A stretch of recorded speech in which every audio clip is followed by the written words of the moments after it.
Nobody likes wasting precious free time, so I'm here to get you a leg up on Dragon's Dogma 2. From understanding pawn complexities to leveling up, choosing vocations, enhancing gear, understanding fast travel, camping, and more. We've got a lot to get to in this guide to get you kicked off in the right direction and help you rise to the challenge of being the Arisen. So pull up a chair while your game installs. I'm buying around for the tavern for all you fledgling adventurers. We're going to start off with vocations and combat, as Dragon's Dogma 2 is a very action-focused RPG.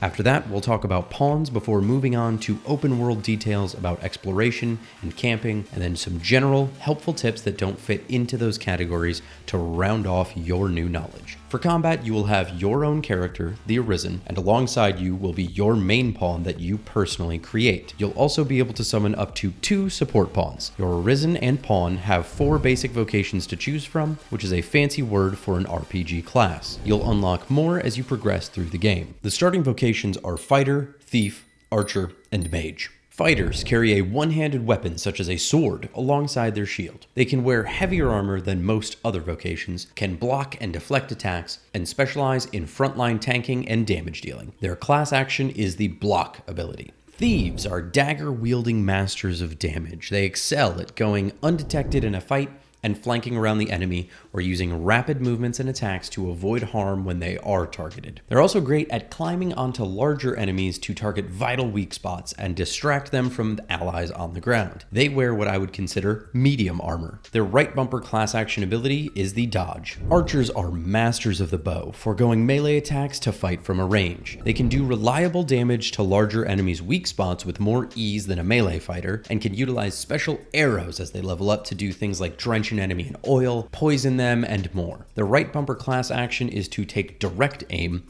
which deals more damage than auto-firing at enemies, at the cost of requiring you to hit your mark manually. They often share armor with the Thief in early gameplay. Last, but certainly not least, is the Mage. The Mage has one of the most important abilities out of the 4, which is healing. In addition to this, they have basic ranged attacks and access to elemental spells or other support spells. In space of a heavy attack, they have the healing spell Anodyne. After ranking up, mages gain access to the right bumper ability Quick Spell, greatly increasing their incanting speed at the cost of stamina while active. Multiple mages close together can incant the same spell and increase the speed at which it is cast. They wield staves and wear the lightest cloth armor money can buy. There are a few more advanced vocations in the game, some of which only the Arisen can use, but these are the 4 ones you need to worry about for now. The rest you'll have to unlock. At the least, you should always try to have one mage in your party so that you don't have to rely on consumable curatives all the time. You'll be able to change your vocation very early in the game, after a few small fights once you reach the first place you're able to spend the night. After spending the night there, you'll be able to change vocation at will. Whenever you purchase the unlock of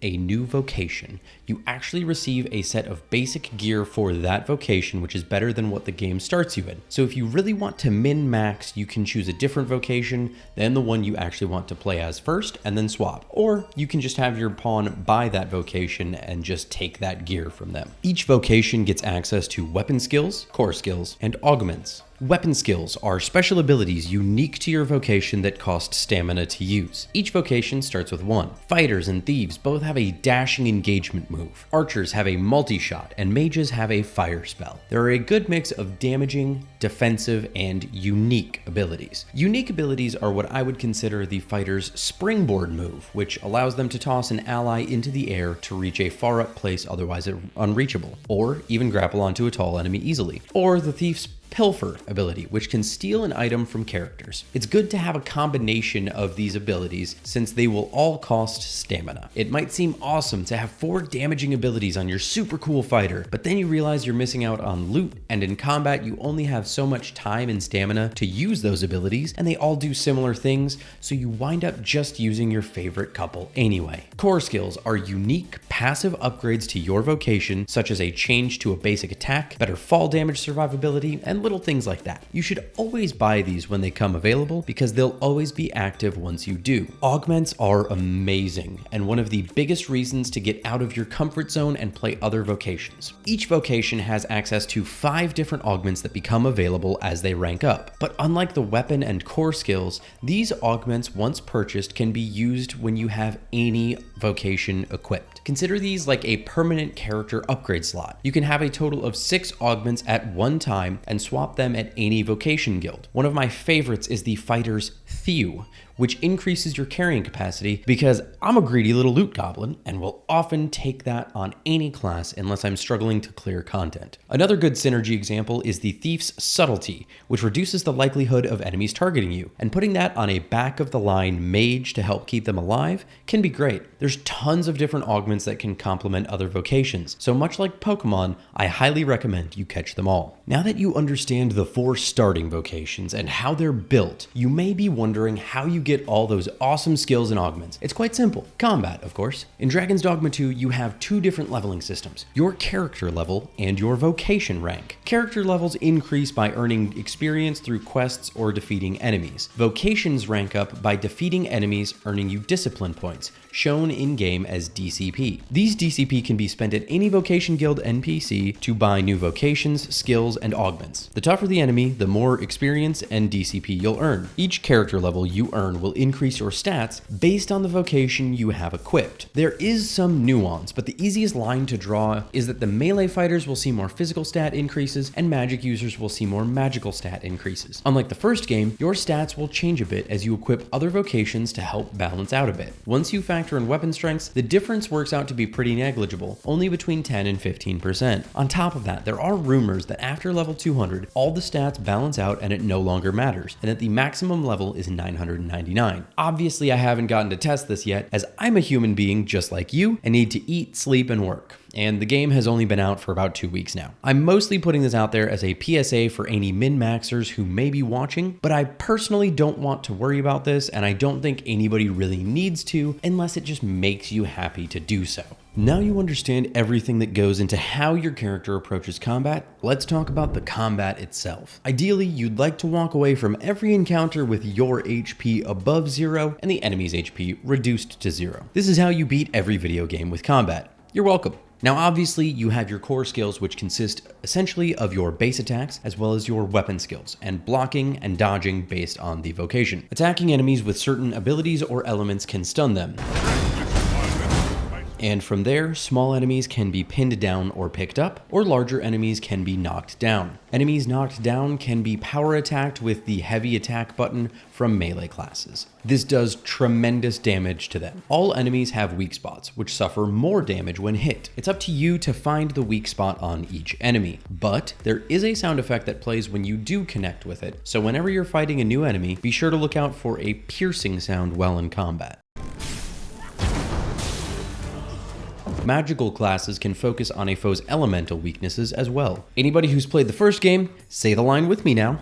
Goblins ill like fire arisen. Some enemy weak spots can actually drop a bonus loot for you as well, but that's all I'll say on that matter and allow you to figure that one out for yourself. During combat, you have 2 critical resources to manage: health and stamina. Health very obviously drops whenever you get hit by an enemy. A less obvious thing is that your maximum health will reduce the more damage you take. This is known as the loss gauge. The loss gauge will also increase more if you get hit while out of stamina, hit with extremely powerful attacks, suffer certain conditions, or eat gas station sushi. The only way to replenish the loss gauge is to sleep it off at a campsite, inn, or house. Sleeping at an inn or house rather than camping also has the advantage of creating a more long-term reset point of a save if you really mess things up, but we'll talk about that more later in the video. Your stamina is constantly going up and down, used to sprint around, pick up, or climb onto enemies, use your weapon skills, or hang on to that last $7 in your bank account. Certain actions, such as blocking or some toggle abilities, may stop stamina from regenerating as fast or at all, or even drain it continuously. You need to pay very close attention to this bar, as if you fully run out of stamina,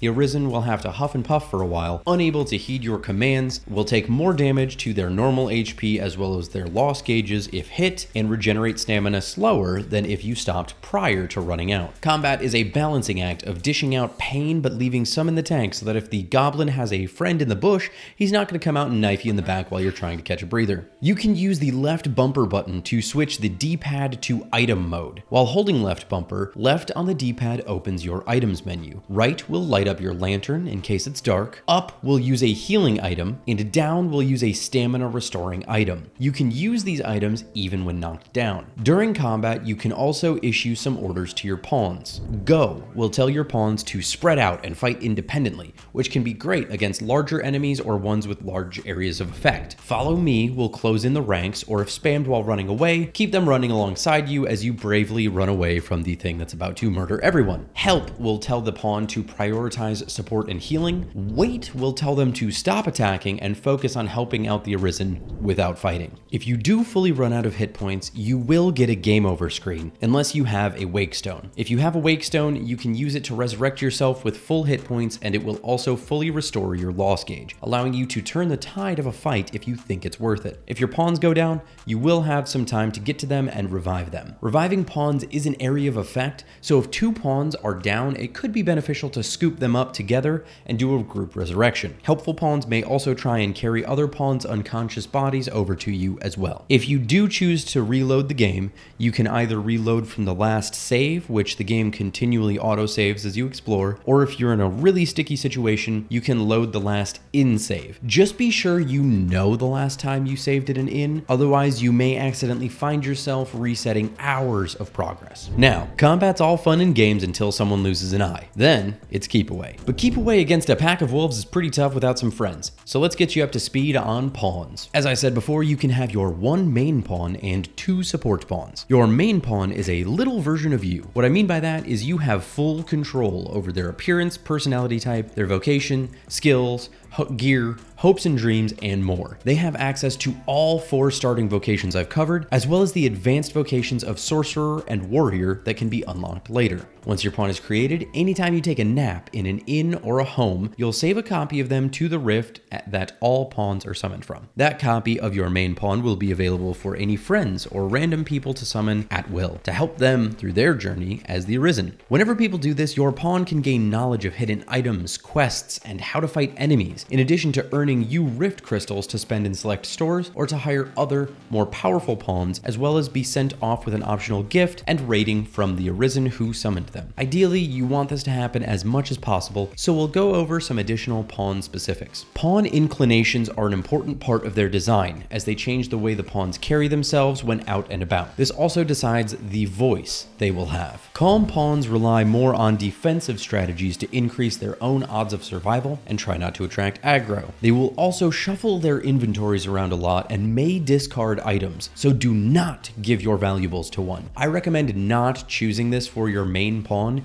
just because of that fact. Straightforward pawns are better at noticing and hunting down enemies, attracting attention, and being very aggressive in combat. They can also be a bit borderline rude, but will still follow your commands. Kind-hearted pawns will focus on support, regenerative, and buffing spells.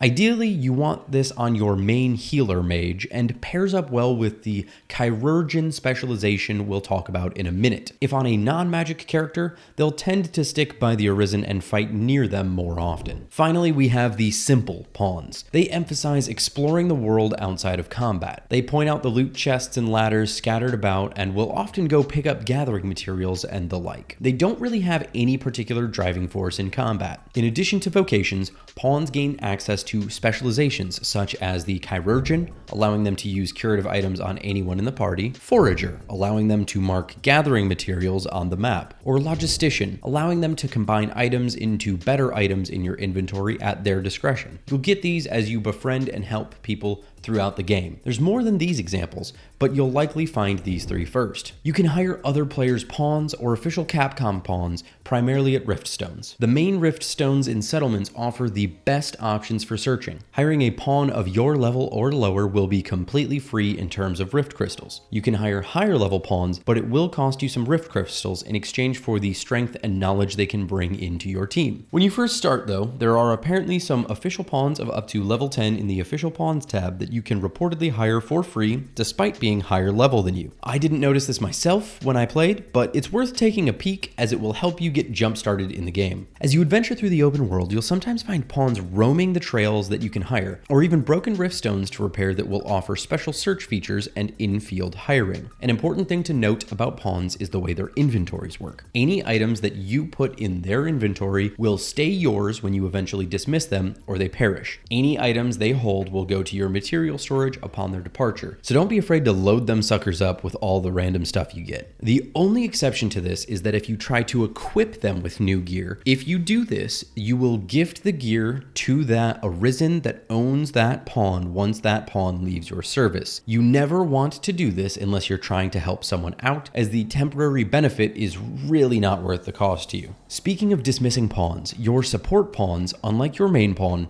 will not level up as you do. They will stay at the level and gear snapshot that you summoned them at. So as you're adventuring around and leveling up, be sure to swap your support pawns every so often. This will also allow you to take advantage of one of Dragon's Dogma 2's new features, the pawn quests. Arisen can set a quest for their pawn that another Arisen can complete. One you'll likely see right away is the travel with the pawn for 24 hours in-game to receive one Wakestone shard. Once you do this, you will receive a Wakestone shard. This quest is set by default for everyone who makes their first pawn. Any other quest and its reward is set and paid for by the Arisen who created that pawn. You can set your own quests to try and get yourself more pawn knowledge or even items. Whenever you're seeking out pawns, you can use main rift stones in towns to do advanced searching, so you can easily look out for specific vocations, vocation skills, levels, and even quest knowledge for your current priority quest. That's about everything you need to know to succeed early on with pawns. So now that you understand combat, getting ready for combat, and building your party, let's talk about exploration. Part and parcel of combat is exploration. You can't have one without the other.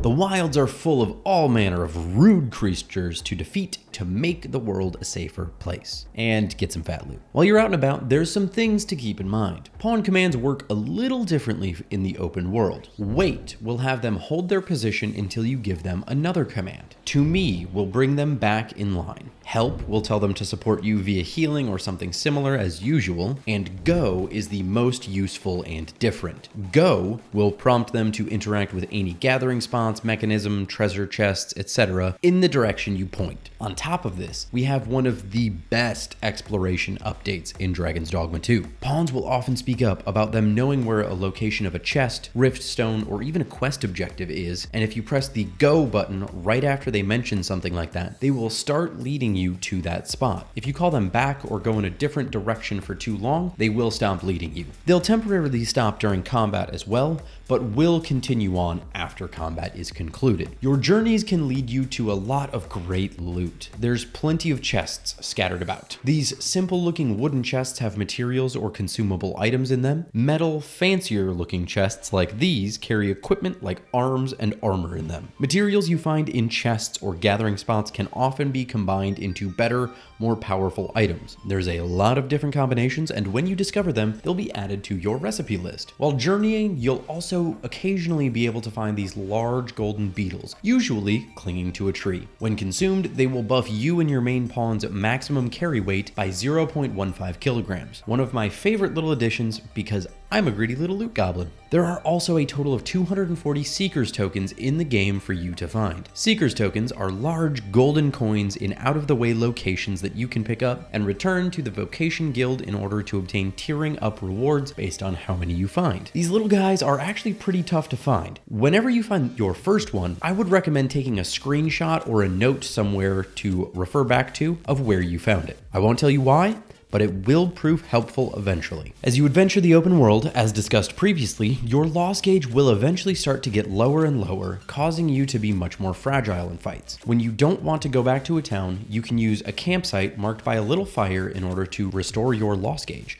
as well as be able to change your equipped vocation skills and cook. Just be sure to clear the area around you of nearby enemies to reduce the odds that you get ambushed by enemies mid-camping session, potentially destroying your camping kit. Cooking allows you to use food items such as Scrags of Beast to buff your party for what appears to be a day in my testing. The better the food, the better the buffs. Worth noting, you can also change your equipped skills at any campfire without even needing to rest. Whenever you sleep at camp, you can choose to go the next morning or the next nightfall. In regards to time, daytime is typically far less dangerous and makes it easier to spot most treasures or hidden items, with a few exceptions. During the nighttime, new undead enemies can appear that can be quite tough, especially early on, but the materials will also be needed for upgrading some equipment. Though nighttime exploration does have its merits, it's far easier to find the golden beetles that increase your carry weight at night, as they have a pretty strong glow to them. Keep an eye on your minimap and an ear out for your pawns, as sometimes even if they don't already know where a treasure is, they may spot it before you and point it out with an audio cue and marking your minimap with things like an exclamation point or a chest icon. Just a piece of advice, if they mark a gathering spot, it doesn't necessarily mean there's something super special there, and you may have already picked the stuff up. During your travels, you will cross many bridges, and a really fun fact to keep in mind is that they are 100% destructible. If you whack the bridge supports on either side, you can collapse that bridge, potentially killing anything on it at the time, and forcing you to seek out alternate routes around it. Bridges will be repaired within a few days' time, so it's not going to break your gameplay or anything, it's just a mild inconvenience. A really, really cool mild inconvenience. You'll also occasionally come across dungeons. Once you get close enough, they'll be marked on the map. Dungeons can be very varied, some of them being a simple loop or pathway through a small amount of terrain, others being multi-level mazes with more than 2 entrances. They're a great spot to find and fight a lot of enemies and get a lot of good loot, as well as learning where shortcuts are. Once you find the entrances, they have names attached to them, so you can easily see where a shortcut will be later if you ever need to go through to a different zone again. An important thing to keep in mind while you're picking up all that sweet loot is that the more you carry, the more you will be weighed down. You can be either very light,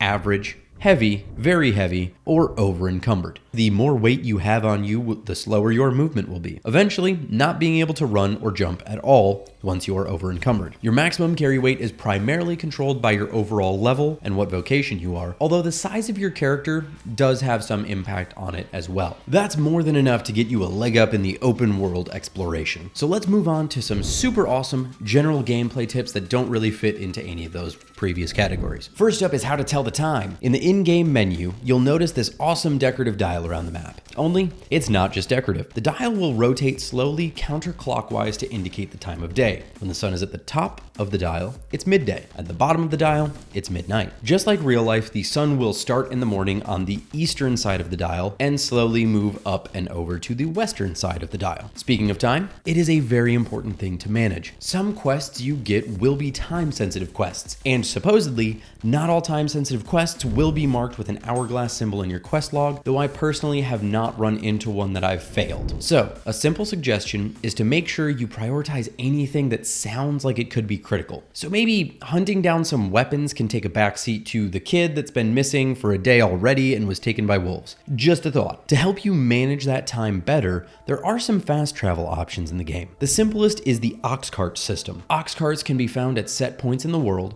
and will each take you to one specific destination, leaving at set times. You will pay a few hundred gold to be ferried off to your destination. If the ox cart is not available, you can wait at the signpost until the next time it is available, pay your fee, and then hop on. You can doze off to pass the time, and if the ox cart is attacked en route, you'll still be woken up to defend it. It absolutely can get destroyed or the ox killed, so be careful with how you fight. My warrior pawn was notorious for blowing it up more than any enemies could. A more universal fast travel is the fairy stone and port crystal system. There are some set port crystals around the world, and also some movable ones that you'll get access to place wherever you like later on. The port crystal is the destination you're teleporting to, and the fairy stone is your ticket to cash in, able to be cashed in just about anywhere except for dungeons in my experience. You should try to be a bit judicious with your fairy stone usage, especially early on. My rule of thumb is I like to try to have at least 3 at all times. 1 in case of an emergency, and 2 in case I need to do some time-sensitive quests all the way across the map and want to go back and forth rapidly. If you're ever feeling stuck on a quest with where to go next and none of your pawns know, you can always visit an oracle. For a paltry 50 gold, they will give you advice on what to do next in your quest. It's sometimes a bit vague, or sometimes it just says to keep an open mind. Typically, when it says to keep an open mind, that means there's two options on how to proceed forward with the quest, and the game isn't going to tell you which option you should take. Early on, sleeping at inns can be a frustrating expense, but once you make it to the capital of Vernworth, you'll be able to do a quest to be able to purchase a home for a tidy sum of 20,000 gold. A worthwhile investment since you can then save at will and manage your inventory here, and it'll only take 10 or 15 saves to get your money back on your investment. As you befriend people, they will also send you gifts to your home as well. In addition to sleeping to pass the time to morning or night, there are also benches scattered around towns and villages that will advance time in direct 6-hour increments rather than morning or night. Useful when you want to just pass a little bit of time, or you can combine this with sleeping to be able to set the time immediately to midday or midnight rather than dawn or dusk. Another great tip is that you can change the interact binding even on a controller. By default, sprinting is activated by either clicking the B button or clicking in the left stick. But if you set the setting in the controller bindings tab to set to only examine, the B button will no longer sprint, so you can stop accidentally sprinting when you try to walk and loot at the same time. Another setting you can change is the priority of materials to combine and the destination of combined items. Changing the priority decides which inventory combining will pull from first, and the destination you can set to item storage if you prefer to keep your pack as light as possible. Though the items can be very useful when you're out exploring, so I'd only consider doing this later once you're more experienced and loaded up. One of the most helpful things about equipment is being able to enhance it and make it better. You can enhance any weapons or armor that you get. The first level of enhancement always only costs gold. The other two will cost you various materials. The materials in your item storage can be pulled from while in the enhance menu, so there is no need to carry them around once you make it to an item storage place. There are 4 different enhancement types you can get access to in Dragon's Dogma 2. The first is Vermundian, giving you a balanced buff to all stats. There's also Batal, which focuses on physical attributes, Elven, which focuses on magical attributes, and Dwarven, which focuses on knockback attributes. You can mix and match these as you wish, getting different enhancements in each of the 3 different slots. Vermundian and Batali are obviously available in their respective countries, but the other 2 are up for you to discover and take advantage of. If you're still on the fence about getting Dragon's Dogma 2, click here to check out my review on it after over a day of gameplay. Hope you found these tips helpful, and safe travels out there, newly arisen.